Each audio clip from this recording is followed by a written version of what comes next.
करते करते वो खुद को ही भूल जाती है। सबकी देख रेख करते करते वो खुद को ही भूल जाती है। अपने आंचल से छाप देती है जब भी धूप आती है। उस माँ के बगैर किसी को कभी जीना नहीं आएगा।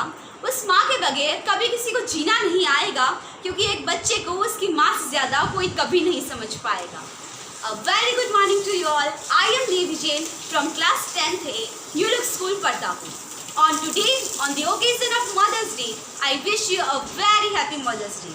And I will dedicate my today's speech on Mother's Day on my dear mother. माँ की ममता ईश्वर का वरदान है। सच पूछो तो माँ इंसान नहीं भगवान है। माँ के चरणों में जन्नत का हर स्वरूप है। माँ में ही ईश्वर का हर रूप है। माँ जो हर बच्चे के दिल की चाह होती है, मुसीबत में एक नई राह होती है, जो हर किसी के करीब नहीं होती, जो हर किसी को नसीब नहीं होती। अब मैं आपको एक छोटा सा किस्सा सुनाना चाहूँगी। एक गांव था, उसमें एक परिवार रहता था। तो वहाँ पर बंटवारा हो रहा था। उनके 3 बेटे थे। सबसे बड़ा बेटा कहता है कि मुझे तो ज़मीन चाहिए। दूसरा बेटा बोलता है कि मुझे तो दुकान चाहिए। और तीसरा बेटा कुछ भी नहीं बोलता है। वहाँ पर गाँव के मुखिया व अन्य सभी विशिष्ट जन मौजूद थे। तो जब बंटवारा हो जाता है, सब सहमत हो जाते हैं। तो जो गांव के मुखिया होते हैं वो उस छोटे वाले बच्चे को मतलब जो सबसे छोटा बच्चा था उससे पूछते हैं कि तुम इस बंटवारे से सहमत ही क्यों हुए, तुम्हें इस बंटवारे से क्या मिला।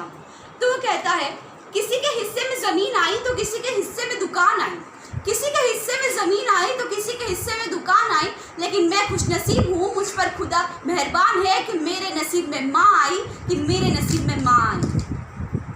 माँ की अहमियत उनसे पूछो जिनकी माँ नहीं होती, जो हर बच्चे की जान होती है, जो हर रिश्ते का मान होती है, सभी का अरमान होती है। हर किसी को माँ की ममता मिले, कोई अपनी माँ से ना बिछड़े। जिनकी माँ हो उन्हें क्या पता कि माँ क्या होती है। माँ की अहमियत उनसे पूछो जिनकी माँ नहीं होती। अगर दुनिया धूप है तो माँ तुम छाँव हो, धरा पर तुझसा कोई स्वरूप नहीं है माँ। ईश्वर को कहा किसने देखा है, धरा पर तो तू ही ईश्वर का स्वरूप है माँ, धरा पर तो तू ही ईश्वर का स्वरूप है माँ।